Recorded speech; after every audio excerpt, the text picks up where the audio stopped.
Thank you very much. Good afternoon, everyone. Let me start with a quick poll, okay? 3 simple questions, just to understand where we are in the room. Let's start by raising hands, those of you in the room who at some point deal with a virtualized environment, with any kind of virtualization solution. Okay, virtualization, most of the room, okay, dealing with virtualization. Second question, please raise hands, those in the room who are also dealing with some kind of software-defined networking platform, with some kind of software-defined data center. Anyone in the room? Okay, less hands, 5 hands actually. Okay, and a third question. Please raise hands, those in this room who believe that in the next 5–10 years, you will be dealing, yes or yes, with some kind of software-defined data center environment. Okay, so I think we are on the same page, and actually this session will be about understanding how this new data center will look like. Okay, the agenda for the next 30 minutes will be pretty simple. Okay, I will first expose how this new data center is expected to look like, how is it looking like these days. And second and most important part, I will be addressing how this new data center model is linked to security, which are the new security challenges, how the security solution needs to be different from the way we've been traditionally dealing with security. Okay, and the best way to think about the new data center is to first think about what is the image that comes to your mind when you hear the word data center. Okay, data center nowadays is, in most of the cases in our mindset, is a room, is the service room. Okay, we have a physical facility, we have a number of servers, racks, switches, a lot of wires. Okay, that's our traditional concept of a data center. But reality is that nowadays, more and more, the data center is not only the corporate mail. Okay, the data center is very well connected to the business. Okay, any organization business, okay, goes through the data center in a very, very sensitive way.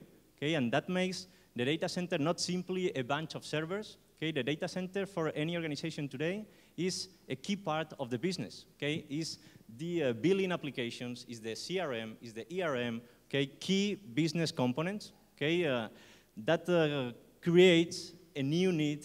Okay, a new sensitivity related to the data center. So in the past, 20 years ago, any kind of failover in the data center could mean some employees complaining about the mail not working or probably the internet not working. But nowadays, think about it. Okay, if some of these key applications in our data center is not working, okay, any kind of failover is a real business impact. Okay, according to some statistics, okay, we can even measure, okay, that impact to be up to $500,000 per hour, okay, of an outage in our data center.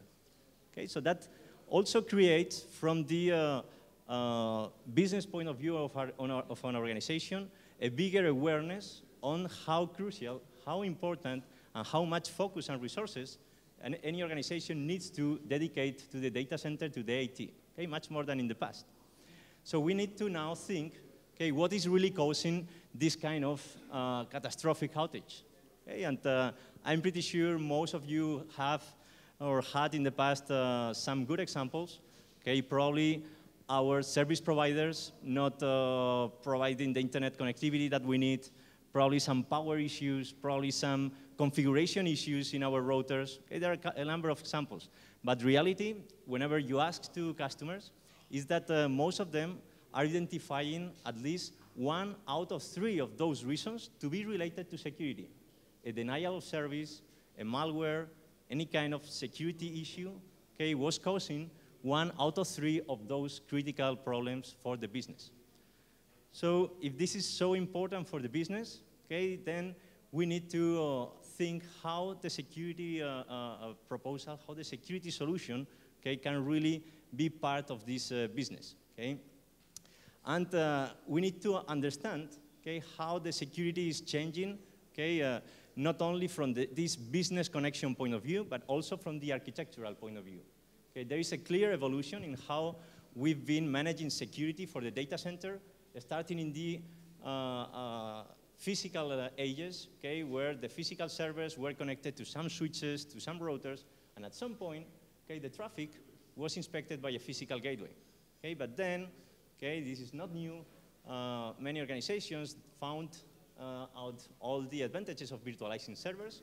Okay, so what they did is to virtualize their computing resources, but all the network, okay, was still managed exactly the same way. Okay, so virtualization was not reaching the security side. In a later stage, security became part of this virtualization environment, okay, and the security gateways were even part of these virtualization hypervisors, okay, and the customers started creating private clouds, okay, a bunch of physical resources, a bunch of CPUs, of memory, of hardware to store devices, but all of them so mixed that they could consider to be a small or big private cloud, okay, to be evolved, okay, in the latest years to something more hybrid, okay, where because of the costs, because of the elasticity, because of the advantages of the public clouds, some of these organizations are moving and complementing their private clouds, okay, with some public cloud services. Okay, this is not that new, okay, but still many organizations are not even yet here. Okay, so that also means, in terms of security, a number of different challenges. We are now moving into the new area of private cloud, where it's not only about reducing costs. Okay, one of the main arguments for all these organizations to move to this private cloud model is the time to market. Okay, everyone is looking for the ability to provision new applications, to provision new network, even new branches, okay, in question of minutes, hours, instead of months. Okay, so this time to market requirement, okay, is key, okay, to decide which is the platform to be used, how should we automate everything here inside, okay, and all these new challenges, okay, are also creating a new way of looking at our servers room. Okay, so we should not pay attention that much on where to locate my new server. Okay, where should I patch this machine for this new application? Now we need to think on our data center in a more software-defined way. Okay, now our data center should look more like a software-defined panel where I have a global vision on all my resources available.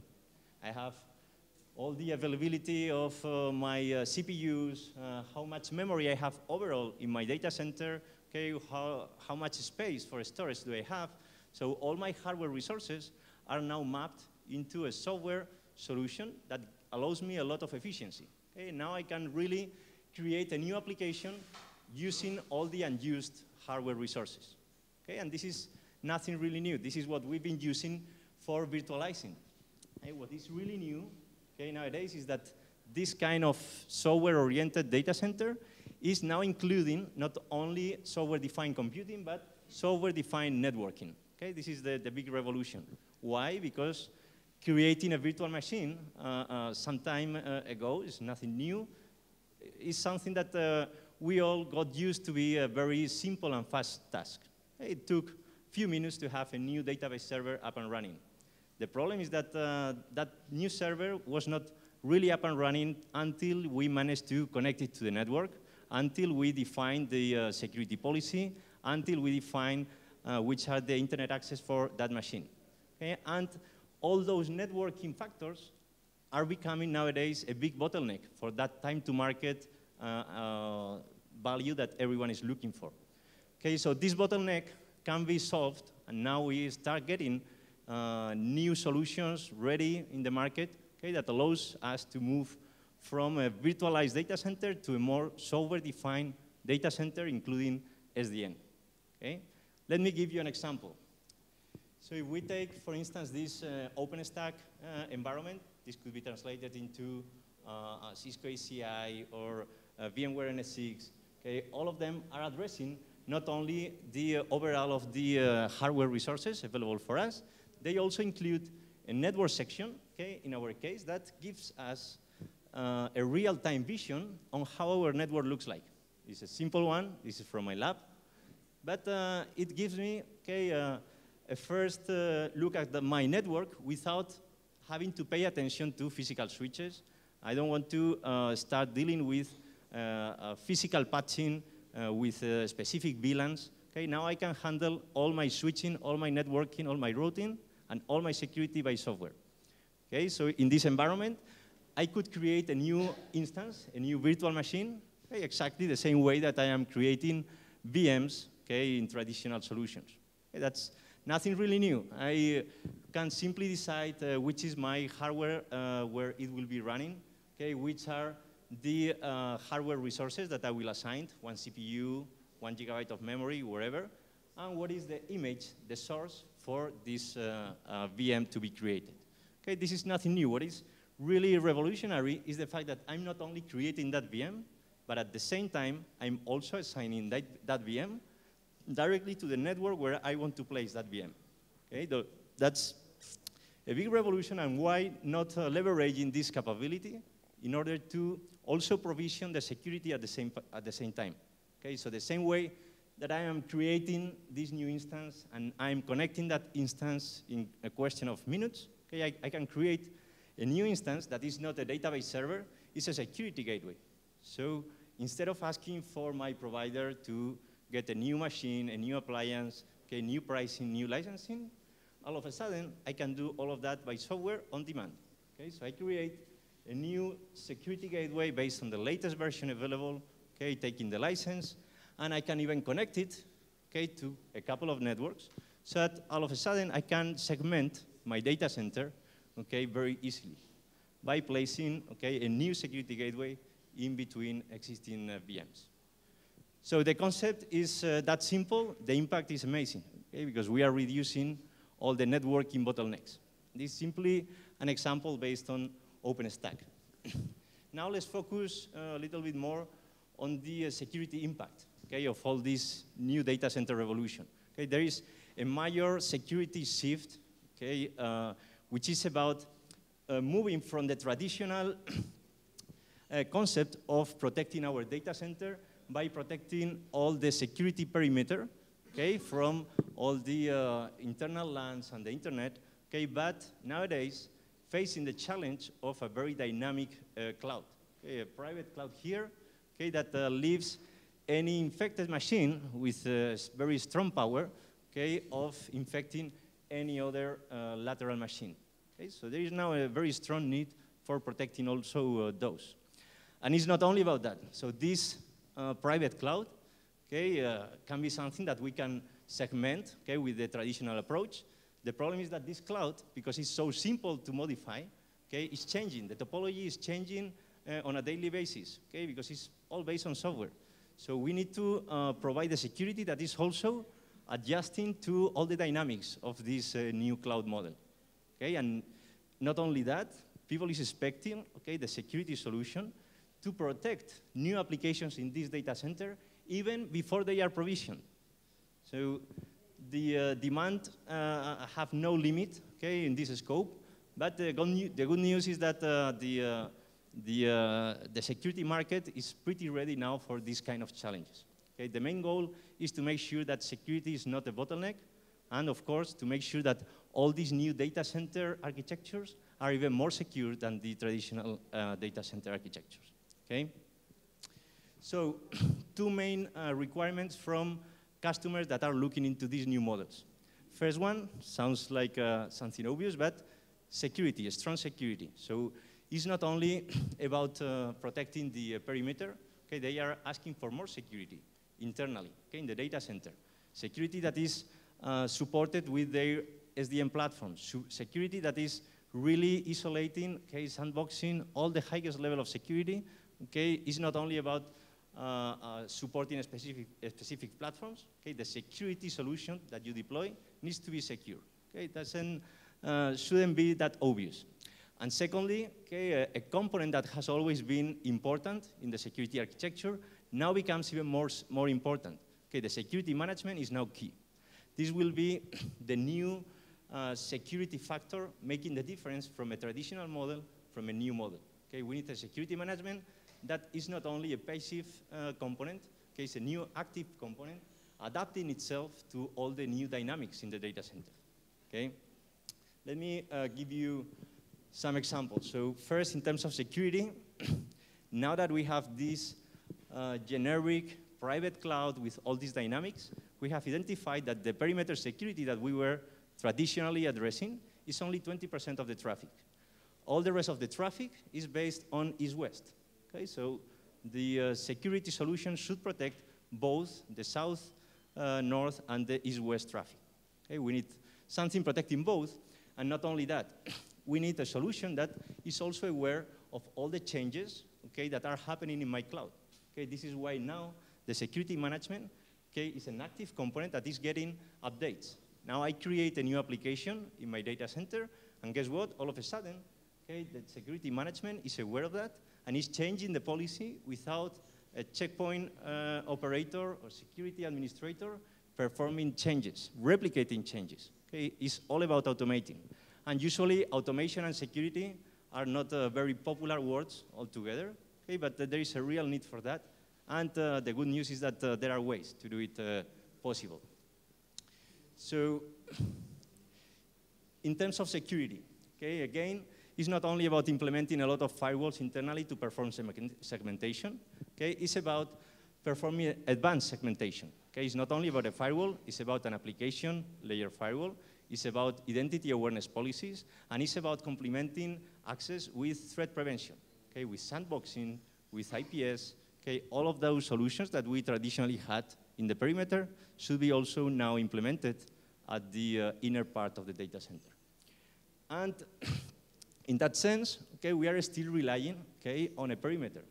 Okay, don't take me wrong. Okay, even if the cloud is now becoming the main focus, okay, in security, we still need to take care of the physical perimeter, okay, which is still there, which is still requiring a lot of needs. And for that, okay, taking the checkpoint example, okay, you are expected and we are demanded for a lot of reliability, higher performance, okay, and higher flexibility in terms of scalability. Okay, we are now dealing with hardware appliances that are able to scale, to in-scale. In terms of lateral security, we are also expected to install the same security gateway directly in each and every of the virtualization hosts. Okay, so that each of these instances in my data center is fully isolated and controlled and protected from each other. Okay? For that, the level of requirements are even higher. Okay? We are dealing with requirements for implementing support, not only for VMware, also for KVM, for Hyper-V, for Xen, many others. Performance is becoming a challenge because now we don't have hardware accelerators. Okay? We are expected to deliver performance without, okay, all the acceleration that is possible through hardware. And now we have a new challenge, which is provisioning. Now customers are expecting the provisioning of a new gateway, okay, to be automated, to be simpler than provisioning a new appliance in the data center. And finally, okay, the same security gateway that is now virtualized should provide the same level of security that we have at the perimeter. Okay? And this is simply related to the private security side of the cloud. Okay? I told you in the introduction that some environments are also complementing this private cloud with some public clouds. There are a lot of hybrid models, okay, and also for those, let me check it. We need to provide support, okay, for the same gateway in the new virtualization platforms in the cloud. Okay, so if you look to the marketplace of Amazon, you go to the marketplace of Azure, you will find exactly the same solution that you have installed on premise. Okay, so that really closes the enforcement point coverage, but it still is not enough. Remember that the second component, okay, that is demanded nowadays in a security solution is the management. So now the management is not only taking care of installing policies, it's not only taking care of getting logs and providing visibility. The management is now connected to both my cloud management server, my vCenter, okay, my OpenStack, and my SDN controller. Okay? We have now new links, okay, so it's not only management and firewalls, it's management and cloud environment, so that any change, okay, that is controlled by both the SDN and the cloud will be automatically provisioned at the management side. What can we achieve through this kind of integration? Okay, so new ways of implementing policies so that we can start implementing policies not anymore based on IP addresses only. Okay, we are now implementing policies based on virtual machines or even based on security groups, which is a new component in all these SDN solutions. That means that now the security policy, and you need to think how we need to change our mindset, is no longer attached to the topology. Okay, it's network independent. Okay, no matter which is the new IP address of a machine, okay, it will still be protected. Why? Because our policy, okay, is based on the machine, not the IP address. If someone in the cloud team is moving a whole environment or a single VM to a different data center, to a different location, then what they get is exactly the same policy, okay? Because all the gateways are centralized by this security management server, okay? And the same policy will apply without having the checkpoint administrator replicating changes every time that you are moving a machine. Okay, so all these kind of automation are making the management not only a visibility tool, okay? It's the visibility tool, but for both my physical and my virtual environment. Okay, we need to unify and making sure that this new architecture is not more complex, okay? It's simply easier, okay? It's more comprehensive. So three main takeaways, okay, to get from this session. First one, to make sure that we understand that the security requirements in these new data center models are higher than ever. Okay, it's not about protecting new models with the old security standards. Okay, we need to think about security differently.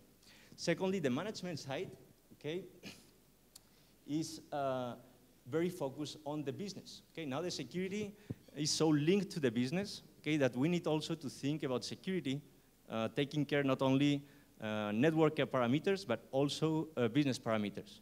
We define a policy for the marketing servers.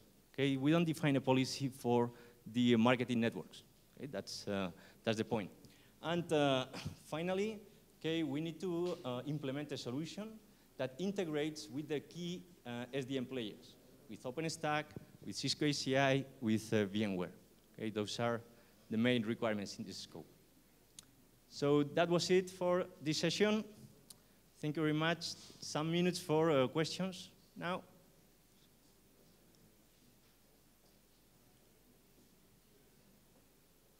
Ready?